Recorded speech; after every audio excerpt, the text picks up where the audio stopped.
So I wanted to do a video talking a bit about what my personal views are on geopolitics. That is, what is my worldview, what I think is good and bad, what my personal morals are. Talk a little bit more normatively about my thoughts on it.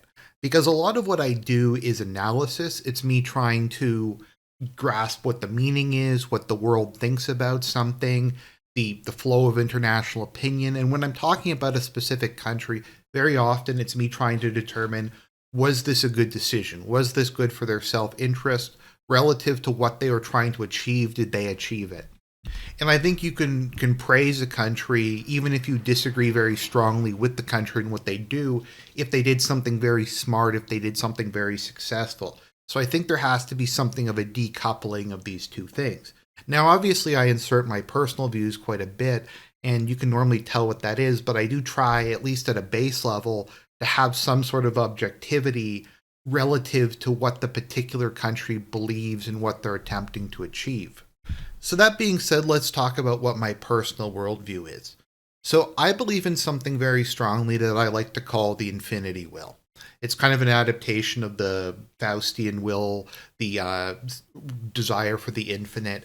Basically, I believe that the soul of Western man is the will towards the infinite. It's the desire to always expand, to become better, to reach higher. You can kind of compare it to maybe a concept like theosis or deification, to become more like God, to become more perfect. And this is both a good and a bad thing.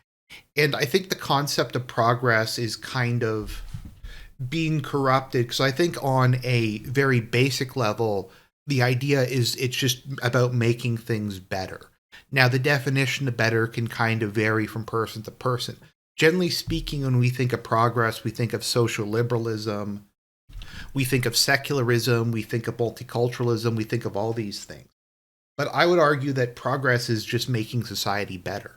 So, through a particular definition of progress, you could say society becoming more religious, society promoting the traditional family, punishing criminals, just trying to be better on a personal and collective level, to me is also a way that you can view progress. And as such, I'm very proud of everything that my people and my civilization has achieved.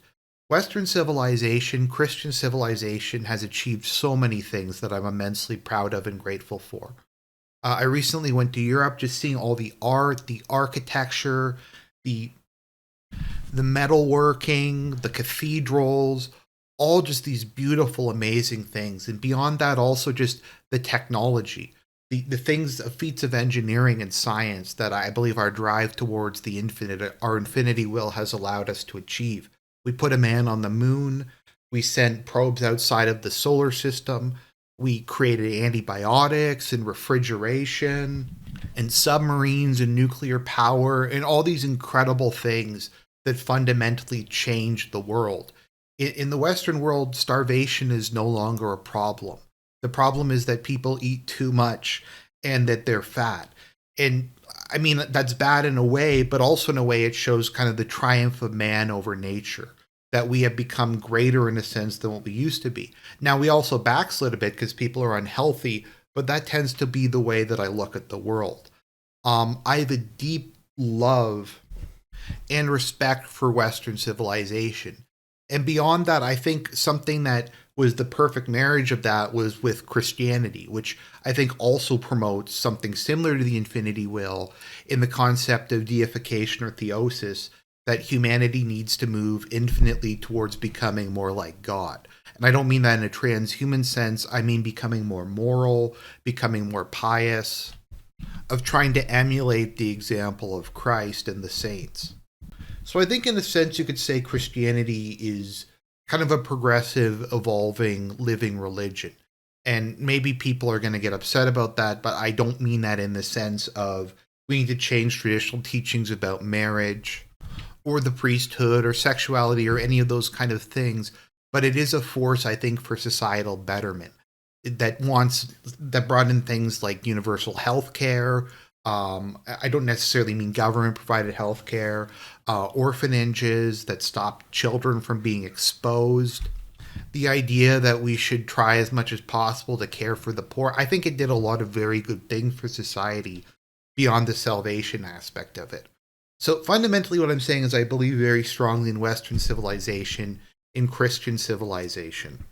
So I just wanted to clarify that because oftentimes I find myself not necessarily lumped in, but making similar points to people who are third worldists.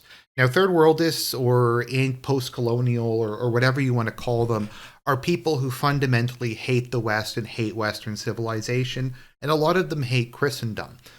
They see America and Europe and all these people as these brutal colonial powers that are uniquely evil, that are uniquely wicked, who are hogging all of the world's resources for themselves. And if they could just bring down Europe and they could just bring down America and Canada and all these other countries, then it would be this glorious world where resources were redistributed, where people would be free and that sort of thing. One of the things I always find very much cognitive dissonance or doublethink when you deal with a lot of third worldists is a lot of them are extremely socially progressive on issues like gay marriage or abortion or multiculturalism or mass immigration or stuff like that. And the governments and the countries that they support fundamentally don't like these things in a lot of cases. So you'll get like radical social liberals who will support like Saudi Arabia or Afghanistan or Iran or something like that. And they'll be like, look, Iran is standing up to like the evangelical white Christians in America who are trying to impose social conservatism and colonialism on them. They also tend to think that like racism and stuff like that and ethnic discrimination is a uniquely Western phenomenon, and it's just something that doesn't really exist in the rest of the world. And I think part of what is the core of this is this idea that there's one world and we need global democracy. And there's this term that I've started to hear more and more from kind of third worldists or left-wing anti-America people, the global majority. That is that the majority of the world's population have some sort of inherent right to rule the world, that they have the ability to tell a minority of the world's population what to do, that America has to have power and wealth based on its percentage of the world's population, not as a percentage of its own productivity or how it's attained power and wealth otherwise, but everything just needs to be redistributed. Power needs to be based on population and equity, correcting historical wrongs versus kind of anything else. And that's something I very strongly disagree with. It's replacing what they see as might makes right or money makes right with the lowest common denominator makes right. I don't want to give my money to Indian peasants or people in the Congo or in a lot of the world that I think is, it's sure, I mean, the global economic system and global geopolitics and stuff like that doesn't help. But I think a lot of these parts of the world would be awful regardless of whether or not colonialism happened, regardless of what the global system is. It's bad because of the people who live there, not because of any external factors. And the idea that we want to give these people power and control over us and redistribute the world solely because they're like living, I just really don't like. I don't like the replacement of morality and merit with just, like I said, living bodies. I also think that just because America and Europe are promoting a lot of things that I think are bad, that doesn't mean the things that they're promoting are necessarily good. The third world, I mean. Like, I believe Christianity is the true religion and Islam is not. The fact that Islam is against America and a lot of the things it's doing doesn't mean they're my friends. It doesn't mean they're my allies. It doesn't mean I should support a global caliphate or something because they don't like the people that I don't like.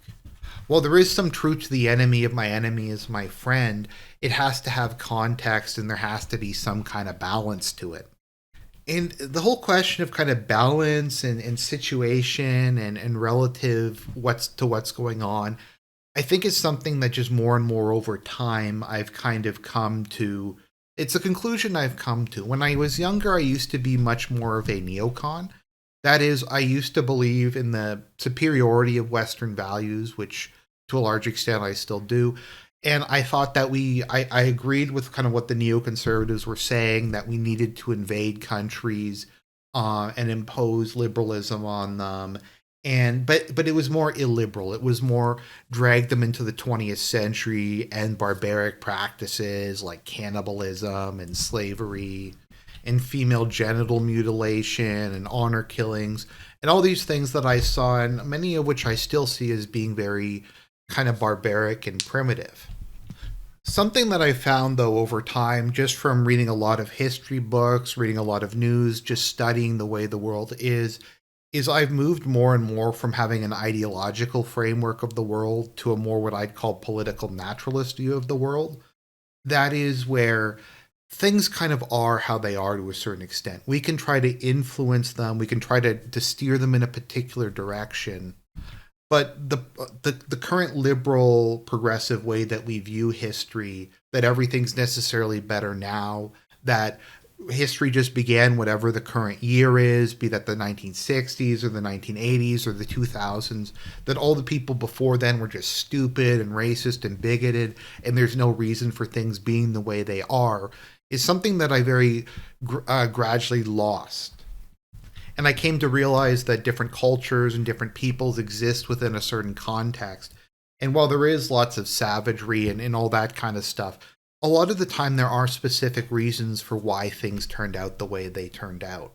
They may not necessarily be good or things that I agree with, but you have to very much balance any kind of personal morality with the realities of international politics. And this is kind of where I agree a lot with the realist school. I don't know if I call myself a realist per se, but the international system has an element of anarchy, but anarchy is what states make of it. And you have all these competing ideas, all these competing philosophies and worldviews and interests and stuff like that. And inevitably, there's not really a solution to it. You can't really have a global government. You can't really have an end of history where everywhere just becomes like Sweden or Canada, and then there's no more war because the entire world is multicultural. Likewise, I think some people on the right, I kind of feel like a perspective a lot of people adopt is this idea of pan-nationalism, this idea that every people should have their own state, every people should be sovereign, and be allowed to pursue their own way of life. And in a lot of cases, I think that should be the default, and that is a noble thought. But the thing you eventually come to terms with is various types of nationalism are inherently in contradiction to each other. Like the idea of Greater Romania and the idea of Greater Hungary both include Transylvania. They both include the same land. They both include territory that has to go to either one or the other to accomplish their dreams. So in that case, which side do you take in terms of pan-nationalism? And the Balkans is just a very good example of that. Like how much do you break up countries along ethnic lines? What about countries where the population is very mixed, where cities might be half one thing and half another? What if it's just impractical to have a larger country broken up into its constituent parts, that most of them are just not going to be viable as independent states and they'll almost immediately financially and economically collapse? And what about the thought that, and this is like something we have in Canada, for instance, if Quebec were to leave, what does that mean for the eastern part of the country? What does that mean for the maritime provinces? Because they're going to be cut off from the rest of Canada. And the western half of Canada is going to be at least partially cut off from the Atlantic Ocean. So how do you kind of square the circle on that? And like I said, I think the default should be towards national independence and people having a homeland. But I think it's overly simplistic to just have that as your principal policy when it comes to the world. And so there's a certain amorality to international relations, and a lot of the time it's very much based on, because these competing goods exist, because what's good for China might not be good for Taiwan, or what's good for Japan might not be good for South Korea, you have to try to navigate them. Very often it's on a case-by-case basis. You have to look at the specific context, and it's not easy to really come up with hard and fast answers to a lot of things, because in a lot of cases you have a choice between competing goods or competing evils, and it's not always possible to choose the lesser of them. So how does this relate to the current world? So if you ever notice my criticism of America and the EU and stuff like that is often because they have an extremely ideological worldview. Now, I think a lot of the ideology of what they push is objectively evil. It's anti Christian, it's anti family, it's anti kind of the basis of civilization. But what bothers me all just as much is it doesn't acknowledge reality. It's incredibly arrogant, and it fails to really understand other people as human beings. And so I'm in kind of a difficult spot because I'm someone who's very proud of Western civilization, who's very proud of Christendom, of my people, and I want what's best for them. But I also acknowledge that the current regimes we have in power are bad and are hurting humanity as a whole. And so it's kind of a difficult spot you're in. And I like to say, kind of a reference to 1984, hate is love or love is hate. And the reason I get so angry about America and what the EU is doing and what my country is doing is because I have such a fundamental love towards them. To a certain extent, the fact that you get angry about something and upset about something indicates that you care about it one way or another. And so that's the situation that I kind of find myself in. And it leads to a lot of very confusing situations and a lot of doublethink and stuff like that. Whereas I don't want to side with China. China is a communist society. I get that it's not classically communist anymore. But they're a different civilization. They aren't Christian. They aren't descendant from the people of Europe. Their interests are fundamentally different than mine. However, because of how arrogant the US is and what they're doing to large portions of the world, I often find myself in a position where I have to take China's side in something, which is very difficult for me. And you might find sometimes it does seem kind of schizophrenic how I'm going about things. Likewise, I just have very profoundly mixed feelings about NATO and the European Union, for instance. If you go back to some of my older videos, particularly before this special military operation, I used to be very pro NATO. I liked that all the various European powers and the settler colonies had at least had kind of come to this agreement where they were going to work together, that you weren't going to have cataclysmic wars between France and Germany every 50 years, that there is peace in Europe, that we weren't going to have Christians and indigenous Europeans here or in the settler colonies killing each other anymore, or at least to minimize that. And I thought that was a very good thing. And I like this idea of some kind of pan-Western identity, not necessarily getting rid of the local identities, but this idea that we're a civilization, that we're kind of a family, and that we shouldn't be fighting anymore. We should be cooperating. We should be cooperating on science, technology, sharing culture, growing our economies, reaching towards the stars, that we kind of collectively acknowledge the infinity wheel that's at the center of us. And once again, I think the EU, a lot of aspects of it, I think were created by people who had the best of intentions, who, like I said, wanted a strong Europe, wanted to create something that could compete with America and China and the Soviet Union, that Western Europe could become relevant again.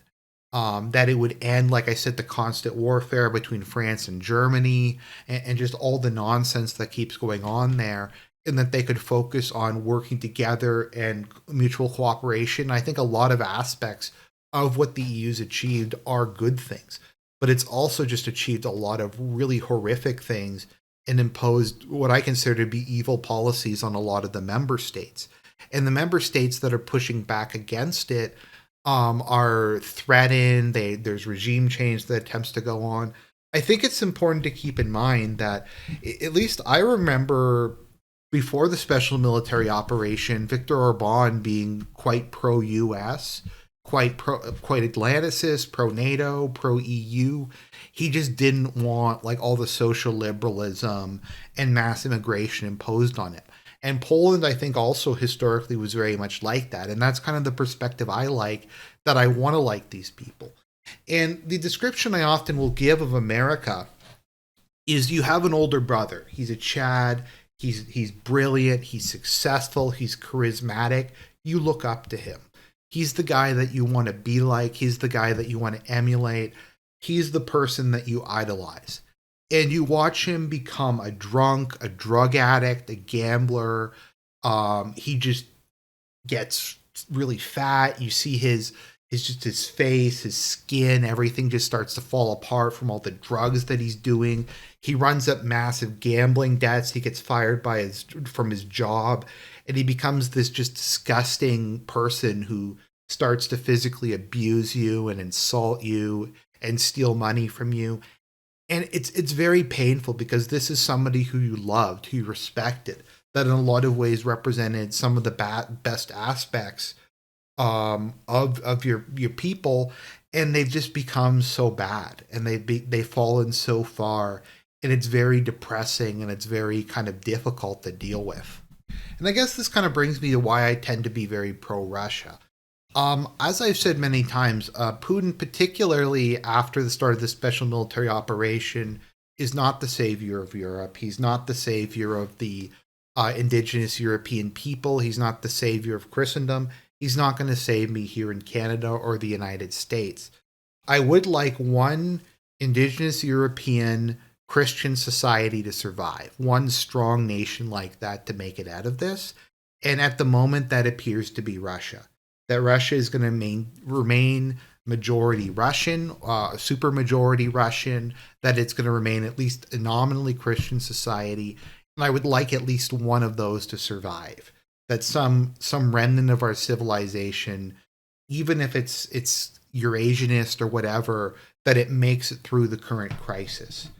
And Russia, whatever its problems, hasn't embraced a lot of the worst aspects of post-modernity, a lot of the worst aspects that America has been promoting throughout the world. I have to be you might notice I'm being very careful with the words and terms that I'm using during this because I don't want to get my channel taken down. So how does this all translate into how I think the world should be and the kind of policies that I promote? I think first and foremost, there needs to be an acknowledgement that other countries have their own interests, they have their own cultures, they have their own peoples, and you have to kind of treat them with a very basic degree of equality. Even if you don't feel that way, you have to show some sort of respect for them and their traditions.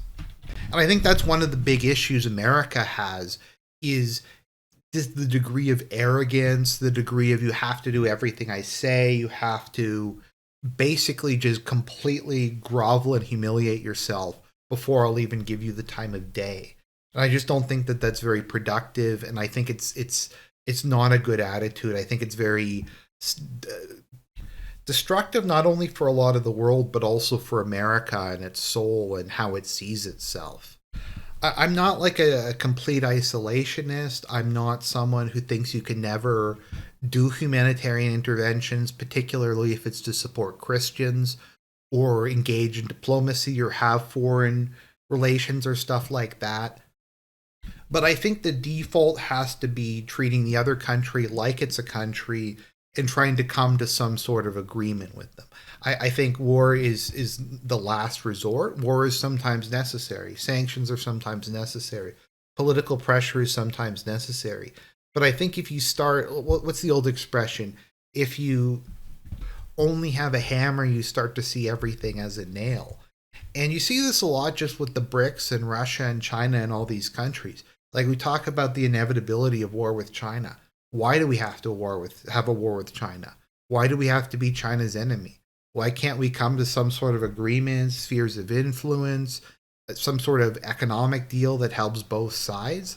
I think that should be the default, and that should be the first thing that you should try to do, is see if there's a way for détente, to see if there's a way that both sides can have at least some of their interests fulfilled. That's the essence of diplomacy, that you try to reach compromises, and sometimes there are things you can't compromise on. Sometimes, like I said, you have to use military force or other forms of power. But I think always the first attempt should be, can we come to some sort of agreement? And that is just something that's completely hostile to America and the EU and stuff, and it's turned a lot of the world against them because of the way that they've behaved. And so I guess this kind of gets into the issue of international organizations. What do I think about the UN, the world law, stuff like that? I think a lot of that is just, it is very much a social construct. I don't think international law or the UN or things like that have any inherent objective value, I suppose you could say. I do very much believe in morality. I do very much believe in um, looking at the world through a Christian moral lens. But I don't think the UN has any inherent authority because it's the UN beyond whatever countries give it. And like I said, I don't believe in global diplomacy that because there's more Indians than Canadians, they should just be able to tell us what we should be doing. I do, however, think organizations like the UN are good, and there are things that should be maintained because it gives all the countries of the world a forum where they can air their grievances, where they can talk, where they can kind of announce what their position is on a particular issue. And I think talking, engagement, cooperation, and all that kind of stuff leads to de-escalation, leads to understanding between countries, and generally speaking, leads to a better outcome. So I do think there is a lot of value in the UN. I think it should never be a global government or believe it has power over different countries, but I do think it very much does facilitate a lot of international cooperation, a lot of interaction between various countries, and it allows people to see where world opinion is. And likewise, a lot of these organizations they do a lot of good. The idea of of promoting global trade, provided that it's done in a way where it meets the various countries' self-interest, I think is a good thing. International standards on things like weights and measures and stuff like that is good. I think a lot of these things are good. Like, I like trading with other countries. I like learning about them. I like cultural exchange with them. But to a certain extent, you have to stay in your own lane, and certain countries are for certain people. And once again, I know I said nationalisms go up against each other, but the point I'm trying to make is I think the world is very complicated, and I don't know if there's necessarily hard answers for a lot of these things. And that is frustrating and that is difficult, but that's just the nature of international politics, that there is this inherent ambiguity where there is competing goods, where there are countries whose interests fundamentally go up against each other. So, how would I like to see the world? What would I like the world to be like? I'd like a world where there is a basic level of respect between countries of each other's sovereignty, and that the default is to try to cooperate, to try to achieve détente, trade, economic exchange, that sort of thing, rather than hostility, attempting to overthrow their government or something like that. I would like the West to abandon its attempt to force social liberalism on the world, to become Christian again, to promote global Christendom, not necessarily through the sword, but it is the main form of interventionism I do believe in, is to try to help out Christian populations. Like, I get that America created ISIS, but I was very much in favor of fighting ISIS because they were killing Christians. And that is my primary international concern from an ideological perspective, is promoting Christianity and protecting Christians from persecution wherever they may be. Once again, though, that is limited by reality and stuff like that, but you can try to do what you can do. Like, you can try to do the best you can to come up with agreements with China to try to protect the Christian population there from widespread persecution. I think international organizations should continue to exist, but I think it has to be understood that they don't have any innate power. Like, I don't like the idea of the world court. Once again, I mean, I guess if the countries involved agree to arbitration, that's a good thing. It might be a good idea to have a third party to mediate and to kind of, if they can't reach a decision, to find someone else can. The idea that because a bunch of countries signed a treaty, that the International Criminal Court, the International Court of Justice, has some inherent God-given authority to rule over the world and to declare right and wrong is just something I don't like. I really hate it when the third worldists are like, well, the UN Charter says this. The UN Charter is a piece of paper, much like the Constitution. It doesn't have any innate power beyond what people give it and beyond the ability of its supporters to enforce it. It's not like the Bible. It's not something that's divinely revealed, that is written in the stars and in the hearts of men. It's just an international agreement, and I think that has to be understood. And the pretense that this is not the case needs to be abandoned. So, what I would like is if America and the collective West sits down with China and tries to come to an agreement with them, talks to them, goes, okay, you have your sphere of influence, we have ours. Let's see if we can cooperate. Maybe we try to, I think you have to try to rebuild the industry within Western countries, making us less economically dependent upon China. But I don't get why that necessarily needs to result in war and on conflict and all these other things, and why that should be the default, and why the first thing we try can't be, like I said, to sit down with China, see what points we agree on, see what compromises we can come to. At the same time, like I said, sometimes you have to use force, sometimes you have to oppose things. I very much take NATO's side during the Cold War. Communism was evil. I think it's something that had to be stopped. I agree with the US funding anti communist movements in a lot of different countries and trying to prevent it from spreading. I mean, I agree with that. But at the same time, I think it was good when the Soviet Union and America established some ground rules, that it was just going to be between proxies. And I get that a lot of people died because of that, but we weren't going to have nuclear war. We weren't going to have a ground war in Europe. And there was there was a certain common humanity between the Soviet Union and America. And sometimes that's all that all stood between global nuclear annihilation and coming to some sort of agreement or understanding. I think during the Cuban Missile Crisis, because there was that relationship between Khrushchev and Kennedy, they were able to kind of go beyond what their nations were saying and acknowledge each other as humans. What's the old expression? Russians love their children too. Other people love their children too. And while countries may have to go up against each other and stuff like that, I do think it is important to stress an element of common humanity, and to acknowledge that other people have interests too. That's not to say you don't put them above yours, but your decision making should take that into account. And once again, I do believe good fences make for good neighbors. Just because I think you should try to treat other countries with a degree of respect and dignity doesn't mean that you have to invite massive numbers of immigrants from them. It doesn't mean you have to demographically replace your own people, as some sort of way of dealing with it. Um, as someone who loves history, as someone who loves geopolitics and cultures and stuff like that, it makes the world an interesting place. I enjoy reading about like medieval China or medieval Japan or something and seeing a completely different world. And I do think at a basic level, I don't want to see that go away and be replaced by this blended humanity of this generic consumerist culture and stuff like that. So that's kind of how I see geopolitics. I'm sorry if that was very confused. I did spend some time putting my thoughts together. But like I said, it's just we're in an environment with the things that I want to support and the people that I identify with are just acting in extremely stupid, arrogant, and foolish ways.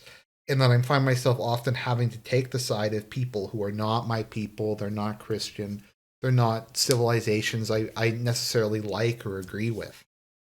And that's a very difficult place to be, and it makes me very frustrated and very angry and stuff like that. So I'm sorry if that was incoherent. Hopefully you have a bit better idea what my actual perspective is. God bless everybody, and have a beautiful day.